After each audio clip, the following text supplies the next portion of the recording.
Poland کے دارالحکومت روسٹن کے وسط میں اسٹرا نامی ایک کلب میں اعلیٰ معیار کی شراب کے ساتھ کھلے عام منشیات کا بیوپار ہوتا تھا۔ اس کلب میں بدماشوں اور غنڈوں کی کوئی کمی نہ تھی۔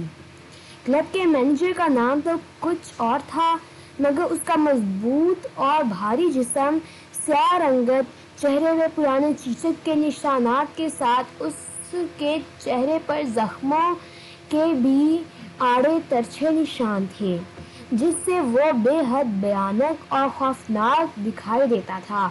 اس کی آنکھوں میں ہر وقت مکاری اور شیطانیت کی چمک رہتی تھی۔ یہی وجہ تھی کہ اسے عام طور پہ بلیک راسکل کہا جاتا تھا، اور اسے یہ نام اس قدر پسند تھا کہ اس نے خود کو واقعی بلیک راسکل کہلوانا شروع کر دیا، اور بلیک راسکل سچ مچ کا شیطان تھا۔ بلیک راسکل بے حد چھٹ، بے رحم، سفاک ترین انسانوں میں شمار ہوتا تھا۔ ذرا سی بات پر وہ اپنے مخالف کے ہاتھ پاؤں توڑ دیتا تھا، اور اگر اس کے کلب میں کوئی ناپسندیدہ شخص آ جاتا تو بلیک راسکل اسے گولی مارنے سے بھی دریغ نہ کرتا تھا۔ وہ ہمیشہ پھاڑ کھانے والے انداز میں بات کرتا تھا۔ بلیک راسکل کے بھیانک پن، اس کی بے رحمی اور سفاکی کی وجہ سے بڑے بڑے بدماش گنڈے بھی اس سے دور رہنا ہی پسند کرتے تھے۔ اگر غلطی سے کوئی بلیک راسکل کے سامنے آ جاتا تو وہ فوراً اس سے کنی کترا جاتا تھا۔ بلیک راسکل کا نام شہر میں کسی حلوے کی طرح مشہور تھا، لیکن اس نے چونکہ بے حد معیاری کلب بنا رکھا تھا اور وہاں آسانی سے ہر قسم کی منشیات کے ساتھ ساتھ نایاب اور پرانی سے پرانی شراب بھی مل جاتی تھی، اس لیے غنڈوں اور بدماشوں کے ساتھ ساتھ اعلیٰ رتبے کے لوگ بھی اس کلب میں آتے جاتے رہتے تھے۔ اس کلب کا اعلیٰ معیار اور رکھ رکھاؤ ہی لوگوں کو اپنی طرف راغب کرتا تھا، اور ہر قسم کے لوگ وہاں صرف اپنے مطلب کے لیے آتے تھے، اور ان کی یہی کوشش ہوتی تھی کہ وہ کلب میں صرف انجوائے کریں، اور ان میں سے کسی سے وہاں ایسی کوئی بات نہ ہو جس سے شیر کو اپنے پنجرے سے باہر آنا پڑے، اور وہ شیر ظاہر ہے بلیک راسکل ہی تھا۔ بلیک راسکل اپنا زیادہ تر وقت اپنے کلب میں ہی گزارتا تھا۔ اس نے کلب کے تہہ خانے میں اپنا ایک بڑا اور شاندار آفس بنا رکھا تھا۔ دوپہر کا وقت تھا۔ بلیک راسکل اپنے آفس میں ہی موجود تھا۔ وہ ایک بڑی اور شاندار انداز میں سجی ہوئی میز کے پیچھے آرام دہ کرسی پر دھنسا بیٹھا کسی سے فون پہ بات کر رہا تھا۔ اس نے بات ختم کی اور ریسیور کریڈل پر رکھ دیا۔ ابھی اس نے ریسیور کریڈل پہ رکھا ہی تھا کہ اچانک فون کی مرتنم گھنٹی بج اٹھی۔ یس، بلیک راسکل نے ہاتھ بڑھا کر ریسیور اٹھایا اور اپنے کان سے لگاتے ہوئے اپنے مخصوص پھاڑ کھانے والے لہجے میں کہا، گورسم بول رہا ہوں باس۔ دوسری طرف سے سہمی ہوئی آواز سنائی دی۔ گورسم کلب کا کاؤنٹر مین تھا۔ کیوں فون کیا ہے؟ بلیک راسکل نے اسی لہجے میں کہا۔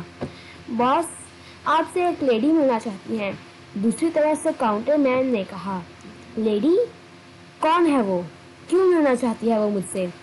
بلیک راسکل نے چونک کر اپنے مخصوص لہجے میں کہا۔ وہ اپنا نام لیڈی سارٹا بتاتی ہے باس، اور کسی ایکس مین کا حوالہ دے رہی ہے، کاؤنٹر مین نے کہا۔ ایکس مین؟ اوہ، کہاں ہے وہ؟ بلیک راسکل نے چونکتے ہوئے کہا۔ میرے سامنے کاؤنٹر پہ موجود ہے باس، کاؤنٹر مین نے کہا۔ میری بات کراؤ اس سے، بلیک راسکل نے کہا۔ یس باس، یہ بات کریں، کاؤنٹر مین نے کہا۔ ہیلو؟ چند لمحوں بعد دوسری طرف سے ایک نہایت مہم اور سریلی آواز سنائی دی۔ یس، بلیک راسکل اسپیکنگ، بلیک راسکل نے اپنے مخصوص لہجے میں کہا۔ لیڈی سارٹا بول رہی ہوں، مجھے تم سے ملنا ہے، ابھی، فوراً، دوسری طرف سے کہا گیا۔ ایکس مین کے حوالے سے تمہاری کیا مراد ہے؟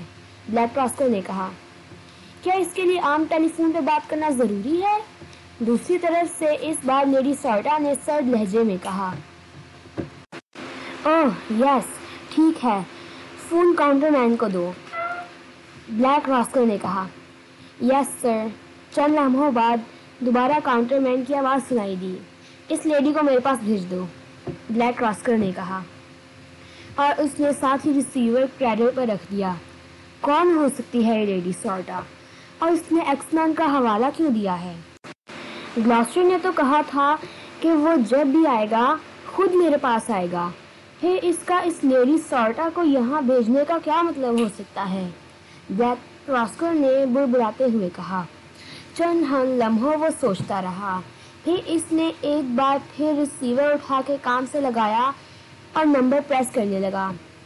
یس براس ہوٹل۔ رابطہ ملتے ہی دوسری طرف سے ایک نسوانی آواز سنائی دی۔ کمرہ نمبر 4-7 کے مسٹر برمن سے میری بات کراؤ، بلیک راسکل نے کہا۔ مسٹر برمن؟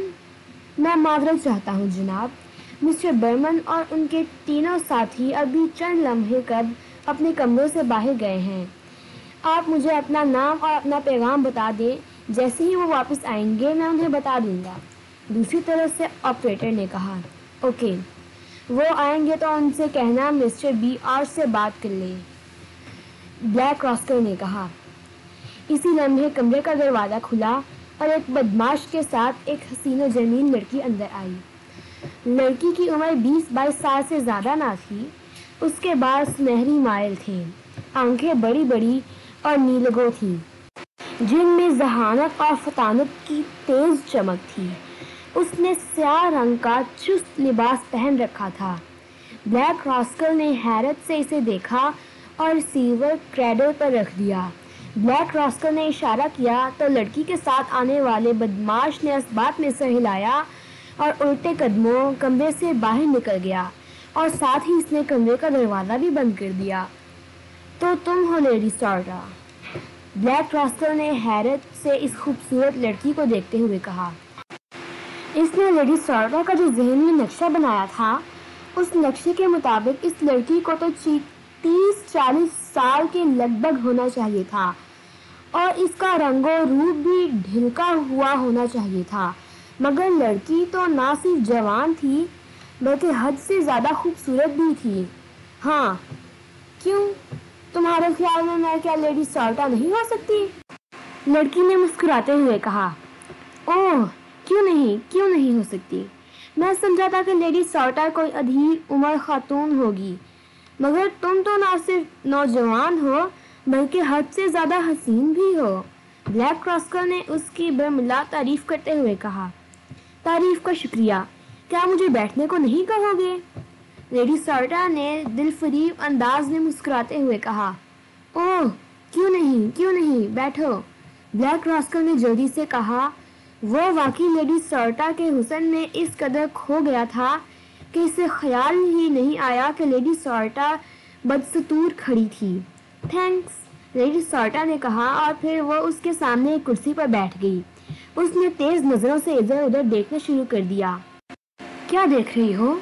بلیک راسکل نے کہا۔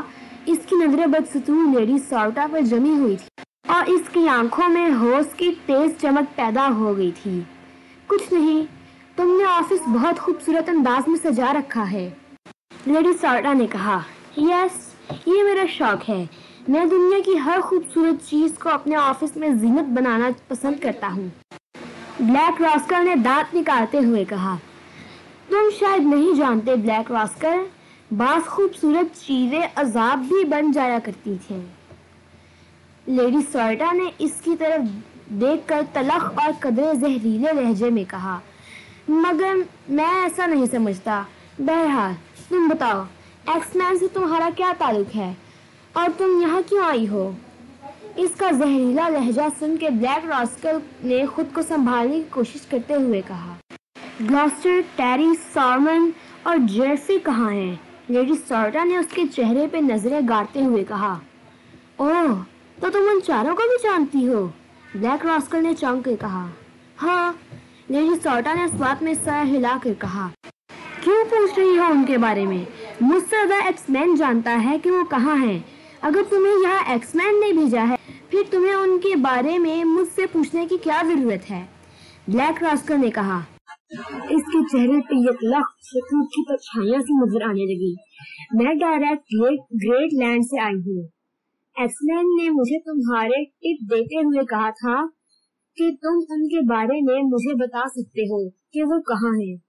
لیڈی سارٹا نے سادہ سے لہجے میں کہا، نہیں، مجھے ان کے بارے میں کچھ معلوم نہیں ہے۔ چند روز قبل وہ میرے پاس آئے ضرور تھے، مگر پھر چلے گئے تھے۔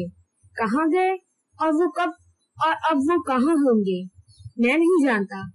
دوبارہ ان سے میرا کوئی رابطہ بھی نہیں ہوا، بلیک راسکل نے کہا۔ لیڈی سارٹا نے صاف محسوس کر لیا تھا کہ بلیک راسکل ضرور گوئی سے کام لے رہا ہے۔ اس کے ہونٹوں پر دھیمی سی مگر انتہائی زہریلی مسکراہٹ آ گئی۔ کیوں آئے تھے وہ تمہارے پاس؟ لیڈی سارٹا نے اس کی آنکھوں میں جھانکنے کی کوشش کرتے ہوئے کہا۔ تم یہ سب کیوں پوچھ رہی ہو؟ کیا تعلق ہے تمہارا ان سے؟ بلیک راسکل نے بھی اس کی آنکھوں میں آنکھیں ڈالتے ہوئے کہا، اور اس کے لہجے میں بھی سرد مہری سی ابھر آئی تھی۔ میرا ان سے ملنا بے حد ضروری ہے۔ میں ان کے لیے ایکس مین کا ایک اہم پیغام لائی ہوں، لیڈی سارٹا نے کہا۔ کیا پیغام ہے؟ بلیک راسکل نے پوچھا۔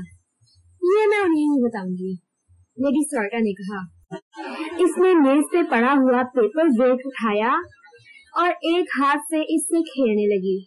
ٹھیک ہے، تم جہاں رہتی ہو وہاں کا فون نمبر اور ایڈریس دے دو۔ اگر میرے گلوسٹر سے رابطہ ہوا تو میں اسے تمہارے بارے میں بتا دوں گا، وہ خود ہی تم سے آ کر مل لے گا، بلیک راسکل نے کہا۔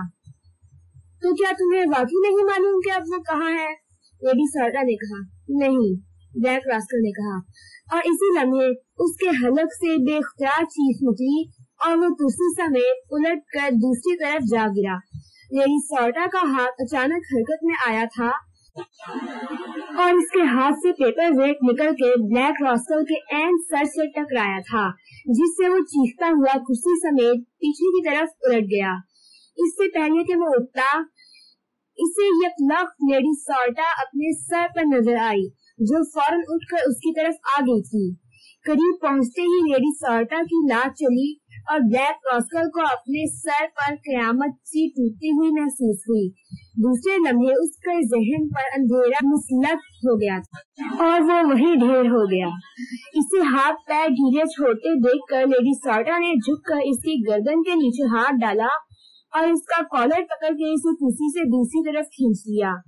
پھر اس نے بلیک راسکل کی گردن اور کمر میں ہاتھ ڈال کے ایک جھٹکے سے اسے اٹھا لیا۔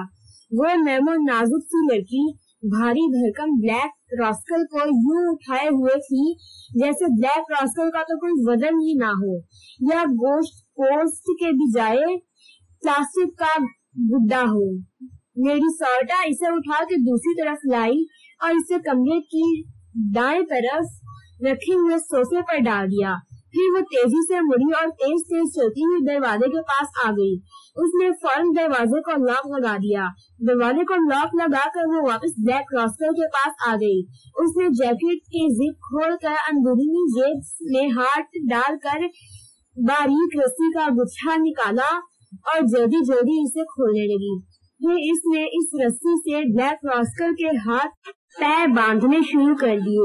لیڈی سارٹا نے ایک بار پھر بلیک راسکل کو اٹھایا اور صوفے پر بٹھا کے اسے صوفے پر باندھنا شروع کر دیا۔ اچھی طرح سے باندھ کر وہ پیچھے ہٹی۔ اس نے چند لمحے توقف کیا، پھر اس نے بلیک راسکل کی ناک اور منہ پر ہاتھ جما کر اس کا سانس روک دیا۔ چند لمحوں بعد بلیک راسکل کے جسم کو ایک زوردار جھٹکا لگا اور اس نے یک لخت آنکھیں کھول دی۔